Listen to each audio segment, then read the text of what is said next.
Big mistakes. I've made a few. Haven't we all? But we can be champions, my friends. Hi, I'm Amy Brewer, and welcome back to Amy Brew's Weddings and Wellness. I am a professional wedding planner and certified spin and Pilates instructor, and this channel is dedicated to helping you with all those things and more. So I hope that you will stay tuned. Today we're kicking off some wedding content with the top 5 mistakes that you could make during your wedding planning process. So we're going to make sure that we don't make these mistakes, right? I am a mom. I have 3 sons, and over the years I've told my sons, hey, you're going to make mistakes, just don't make mine. So that is the idea behind this video, the experience that I've had over the years, things that I have seen clients struggle with and been able to try to direct and advise against. So without further delay, let's get right into these mistakes and how not to make them. Okay, so we're diving right in here with these top mistakes, but I do want to give just a little disclaimer. Every wedding is an emotional roller coaster, guys. It is just part of the deal. I always say weddings bring out the best and the worst in people. It's just how it is.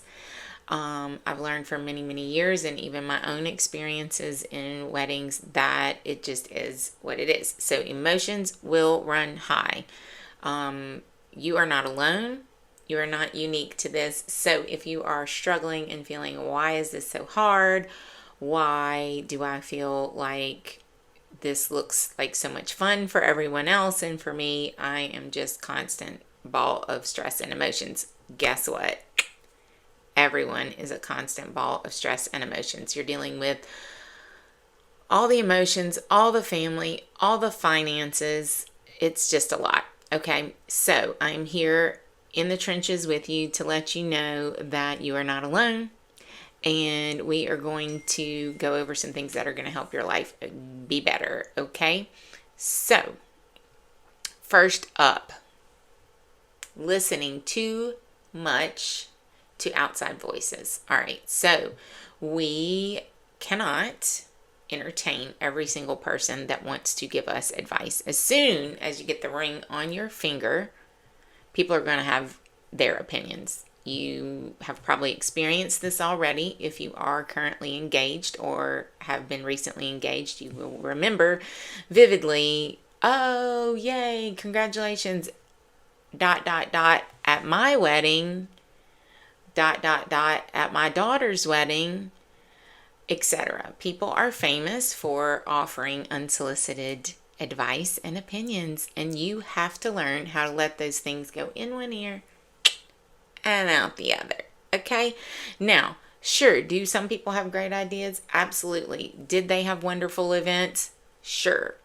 I'm certain they did. But does that mean you should do what they did? No.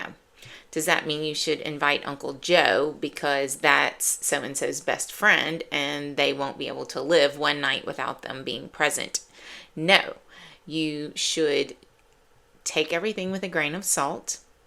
Let it sink in. Take the good, leave the bad, and move on. That's what I like to tell my clients. You would be surprised at how often this is an issue. I think people overall mean well, but it is too much information. Okay? So, again, everyone wants to be polite and kind. No one wants to offend anyone. I get that. You don't have to offend them. You can kindly and gently say, oh, yes, thank you. I'll take that under advisement. Or, thank you so much for sharing. That's amazing. The end. Okay, so we could talk all day about this, but I'm just going to say, take the good, leave the bad, and move on. Okay, you do not have to take to heart every single person's opinion who's ever had a wedding. Okay, so that's number 5. Number 4, not having a budget. Okay, guys, I understand that this is super hard and overwhelming to figure out. Totally get it. That's why there's professionals, but not going into that just yet. it is extremely difficult to do anything without a budget. You have to start somewhere. So you have to have at least some kind of idea what you're working with, okay? And a big driver of your budget is going to be your total guest count. So first things first, very soon after the ring goes on, we got to make a list, okay? And then if this list is way too big, then you have to not feel guilty about cutting down said list to fit your budget, okay? So super duper important. I find that people, one of the biggest mistakes they make is not having any kind of budget at all, and or inviting way too many people. Way too many, okay? Think about this. Are you going to be able to talk to 500 people in a 3 to 4 hour time span and still have fun at the reception that you have paid a large sum of money for? Okay, so let's think on this. And I usually tell people a great rule of thumb to figure out whether or not you should invite this person to your wedding is, would you take them out to dinner and pay that X dollars amount to pay for their meal? Okay, so if you're paying $100, $150, $200 a head, would you take that person to dinner and spend that on them? That's basically what you're doing when you invite them to your reception. So, just food for thought, okay? Have a budget and don't over-invite, okay? If you have 500 close friends, hey girl, you go invite them all. Have a great time. Have a ball. Otherwise, keep that guest list short. Okay. Okay, number 3. Communicate, communicate, communicate. Okay, the mistake is lack of communication. Okay, so this is your wedding. You have hired some excellent professional vendors. That is what we're going to go with. That is what we're going to pretend has happened. And that is for sure going to avoid some other big mistakes, which would be hiring friends and family, or not hiring, but even just getting friends and family to do certain jobs that professionals should be doing. But that might be a whole nother video. But you have hired professional vendors who do this every weekend, but they're not mind readers. They are amazing at flowers. They are amazing at playing music, whatever it is that you've hired them to do, but they are not mind readers, okay? So you must communicate with them your expectations. This is, I can't stress how important this is to avoid mistakes, disappointments. We have to tell these vendors what our expectations are. And they will come back and give you advice on your expectations, all right? If your expectations are unrealistic for the budget, you have a budget of $5,000 for flowers, and you have an Pinterest board that represents $50,000 worth of florals. Your florist is going to tell you, you might want to lower your expectations. Okay, honey? But just saying, you won't know that unless you communicate. And if you show them your Pinterest board and then you get to your wedding and you haven't discussed it or communicated the things that are really important to you, and you get there and you are very disappointed in what you see, that's partially the fault of lack of communication. All right. So we really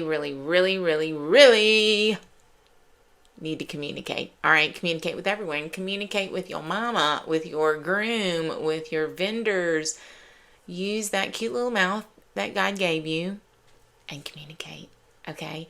It's okay to tell people how you feel and what you want. Will it work out exactly what you are asking for every time? Maybe not, but maybe it's not supposed to. That is why you hire professionals. That is just key. It's just the key. But communicate. And this is like kind of a side note, like a little, like marital counseling up in here. Communicating with your spouse is super important. They never become a mind reader. I'm just going to let you know, the men in your life, the man that you are marrying, he's never going to read your mind. I know. It's sad. I'm sorry. But now's a great time to start practicing that communication thing. Okay, tell them how you feel, tell them what you want. Again, you might not get it, but at least you said it. Okay, so that was number 3, communicating. Yes, all right. Number 2 is we may or may not underestimate how many decisions we will have to make, how much work this process will actually be, even on the bride and her mother. So you can hire a professional wedding planner, you can hire the best of the best. You can hire the best of the best. And there are still things that at the end of the day, you will have to decide, you will have to do. We are spending your money, okay? So, or your parents' money or someone's money. And we have to get the go ahead from you. And we have to talk about it. We have to know what you want, how you want it. You have to be comfortable with these things. And I think a lot of my clients don't realize how much pressure it is and how many decisions. This is next to building a house. This is probably going to be the most decisions you ever make in your lifetime, if I had to guess. I haven't built a house, but I did remodel my kitchen. Okay. And so shout out to my girl who helped me remodel my kitchen and many of my friends who gave me wonderful advice along the way, because did you know there's like 100 shades of white? Maybe more. There's probably more. Anyway, it's a lot of decisions. And so you need to be prepared for that. Okay. A mistake is, what is the mistake here though? I don't know. Maybe the mistake is going into it not realizing. That's the mistake. I'm sorry. I don't know. But I'm just telling you, what we're trying to avoid is underestimating your role in this process. Even if you hire help, you are going to have to make a lot of decisions, and it's because it's your day and it should represent you and your soon-to-be husband. Okay. And so just know, going into it, or even if you're in the thick of it, it is going to be a little bit of work, and there are going to be a lot of decisions. And so just get ready. But no, just know that you can handle it. You can do it. I have faith in you. Okay. But now you're prepared. Now you know. Now you really got this. Okay. So anyway, maybe that's not the best example of a mistake, but it's in there and it's staying in there because it is something that you do need to consider. So last but not least, of the many, many other mistakes we can talk about, and I'm sure we will talk about in the days, weeks, and months to come, is obviously, this one's coming. The biggest mistake would be not hiring a wedding coordinator, right? This is a big mistake, guys. You need help. There is a reason why people do this for a living. I always tell people someone has to do it. Okay, so this ties into the DIY situation that I want to talk to you a little bit about, and maybe it's more about just, again, the underestimating the amount of work, the things that have to be done. Everything you bring with you on the wedding day has to go back home, and somebody has to do it. Everything you bring has to be set up, taken down, brought back home, brought somewhere. It has to go. It can't stay there. It's kind of like when you go out and they're like, you ain't got to go home, but you can't stay here. Your stuff can't stay there. All right. You've rented a venue for an evening, not a week. They probably have another event, possibly even the same day. I mean, some of these venues might have 2 in a day, but definitely the next day or soon thereafter. So saying all that to say, you have to have a plan. You have to have the thoughts in your mind that someone has to do it. And this is, as previously mentioned in this very video, emotional and a little bit stressful. So I get it if you're a crafty girl. I'm not. I'm good. I'm the idea girl. I'm good at spending your money. I'm just saying. But I'm not crafty. But I know a lot of my girls are. They love to craft. They love to do the things. They're good at it. And more power to you. That is amazing. But don't DIY for your wedding, babe. Don't do it. Let someone else do it. Relax this time. Trust me, you will have a bajillion showers, parties, etc. that you can DIY your cute little heart out for. Okay? I so promise you. There will be time for it.